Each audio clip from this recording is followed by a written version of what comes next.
नमस्कार। आज हम गौड़ ब्राह्मणों की कहानी जानेंगे। ये उत्तर भारत का एक बहुत ही प्रमुख ब्राह्मण समुदाय है और इनकी उत्पत्ति की जो कहानी है वो वाकई में बड़ी अनोखी है। तो चलिए इनकी जड़ों तक चलते हैं। तो चलिए शुरुआत एक बहुत ही दिलचस्प सवाल से करते हैं। एक ऐसा सवाल जो आज की पूरी कहानी की नींव रखेगा कि आखिर पृथ्वी पर शासन करने वाले सबसे पहले ब्राह्मण थे कौन। और इसी सवाल का जवाब हमें लेकर जाता है गौड़ ब्राह्मणों तक, जो उत्तर भारत के पंच गौड़ ब्राह्मणों की एक मुख्य शाखा माने जाते हैं। जो प्राचीन ग्रंथ हैं जैसे ब्राह्मणोत्पत्ति मार्कंडेय, वो इन्हें आदि गौड़ ब्राह्मण कहते हैं। और उन्हीं के अनुसार ये वो पहला ब्राह्मण समुदाय था जिसने पृथ्वी पर शासक की भूमिका निभाई। देखिए, इनकी कहानी की शुरुआत किसी राजपाट या ताज से नहीं होती, बल्कि ये शुरू होती है बदले की एक बहुत ही बड़ी पौराणिक कथा से, जिसे महान सर्प यज्ञ के नाम से जाना जाता है। तो हुआ यूं कि हस्तिनापुर के राजा थे परीक्षित। एक ऋषि के श्राप की वजह से एक सर्प ने उन्हें डस लिया और उनकी मृत्यु हो गई। जब उनके बेटे राजा जन्मेजय गद्दी पर बैठे तो उन्होंने अपने पिता की मौत का बदला लेने की कसम खाई। और ये बदला किसी एक सर्प से नहीं, बल्कि पूरे सर्प वंश से लेना था। उन्होंने एक इतना विशाल और शक्तिशाली अग्नि यज्ञ शुरू किया कि दुनिया के कोने कोने से सर्प खुद ब खुद खींचे चले आ रहे थे और उस अग्नि में भस्म हो रहे थे। मकसद था एक भी सर्प को नहीं छोड़ना। अब इतना बड़ा यज्ञ करने के लिए महान ऋषियों की जरूरत थी। तो राजा जन्मेजय ने महामुनि बटेश्वर और उनके 1444 यानी 1444 शिष्यों को इस महायज्ञ के लिए बुलाया। यज्ञ चल रहा था और पूरा सर्प वंश विनाश की कगार पे खड़ा था। तभी कहानी में एक नया मोड़ आता है।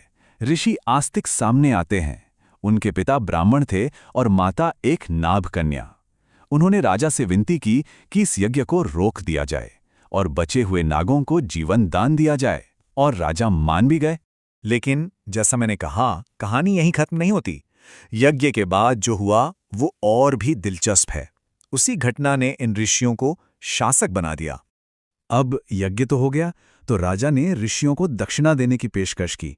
लेकिन उन 1444 ऋषियों ने कोई भी दक्षिणा लेने से साफ मना कर दिया। अब राजा भी चतुर थे। उन्होंने एक तरकीब लगाई। उन्होंने 1444 गांवों की जो पट्टे थे, मतलब जो लैंड डीड्स थीं, उन्हें बड़े ही चालाकी से पान के पत्तों यानी तांबुल पत्रों में छिपा दिया और ऋषियों को ये पत्ते भेंट कर दिए।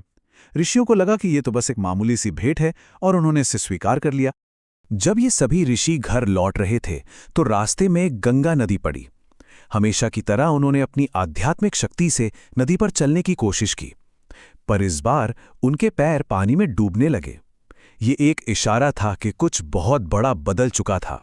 तब उन्होंने वो पान के पट्टे खोले और अंदर उन्हें मिले गांवों के पट्टे। उन्हें समझ आ गया कि अनजाने में ही सही उन्होंने दान स्वीकार कर लिया है, और इसे भगवान विष्णु की इच्छा मानकर वो 1444 ऋषि 1444 गांवों के शासक ब्राह्मण बन गए। और यहीं से, इस अनोखी कहानी से, एक बहुत ही खास दर्शन, एक खास फिलॉसफी का जन्म हुआ, जो गौड़ ब्राह्मण समुदाय को बाकी सबसे अलग करती है। अब देखिए, इस पूरी कहानी का एक बहुत ही दिलचस्प पहलू सामने आता है, और वो है छुआछूत, मतलब अनटचेबिलिटी की जो अवधारणा थी उसे पूरी तरह से नकारना। जी हाँ, वो इसे कोई धार्मिक नियम या कानून नहीं मानते थे, बल्कि एक तरह की कह सकते हैं धार्मिक साजिश मानते थे। सोचिए उस दौर में ये कितना बड़ा और प्रगतिशील विचार रहा होगा।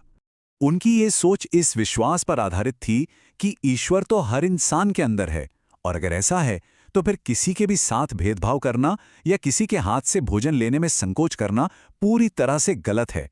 यही दर्शन उनकी बाकी प्रथाओं में भी झलकता है। ये मुख्य रूप से यजुर्वेद और सामवेद को मानते हैं, और क्योंकि इनका इतिहास शासकों का रहा है तो इनकी एक अनोखी विवाह परंपरा भी बनी कि अपने ही गांव या शासन क्षेत्र में शादी नहीं करनी है। अपने इसी आधुनिक और प्रगतिशील रवैये के कारण लोग इन्हें पृथ्वी के आधुनिक ब्राह्मण भी कहने लगे। अब इतने सालों में वो जो 1444 ऋषियों का मूल समूह था, वो बढ़कर एक बहुत बड़ा और विविध समुदाय बन चुका है। आज गौड़ वंश की कई उपशाखाएं हैं, जैसे कि आदि गौड़, गुर्जर गौड़, हरियाणा गौड़ और भी बहुत सी। हर किसी की अपनी एक अलग पहचान है, लेकिन इन सब की जड़ें उसी एक मूल कहानी से जुड़ी हुई हैं। गौड़ ब्राह्मणों की यह कहानी हमें एक बहुत गहरे सवाल पर लाकर छोड़ देती है कि कैसे पहचान, शक्ति और दर्शन की ये जो प्राचीन कथाएं हैं, वो आज भी, इतने सालों बाद भी, हमारे समुदायों की पहचान को आकार देती हैं। सोचने वाली बात है।